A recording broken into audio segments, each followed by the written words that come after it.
پھر آگے فرماتے ہیں دوسرے مقام پر نماز اور دیگر فرائض کے متعلق سوال کیا جائے گا. قیامت کے دن سوال کیا جائے گا. آقا علیہ الصلوۃ والسلام نے فرمایا قیامت کے دن سب سے پہلا جو سوال کیا جائے گا وہ نماز ہے. نماز سے متعلق سوال کیا جائے گا. جتنی عبادات ہم پر فرض ہیں ان کے متعلق سوال کیا جائے گا. روزے ہم پر فرض ہے نہیں رکھے اس کے متعلق سوال کیا جائے گا. زکوٰۃ جس پر فرض ہے اس کے متعلق اسے سوال کیا جائے گا. حج جس پر فرض ہے اس کے متعلق سوال کیا جائے گا. قربانی جس پر واجب ہو جاتی ہے اس کے متعلق سوال کیا جائے گا.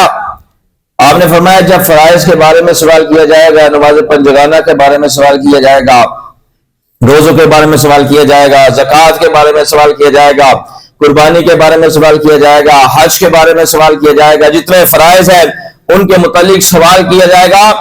اگر تو اس نے زندگی میں فرائض صحیح طریقے سے ادا کیے ہوں گے تو کل ان سوالات کا جواب دے دے گا.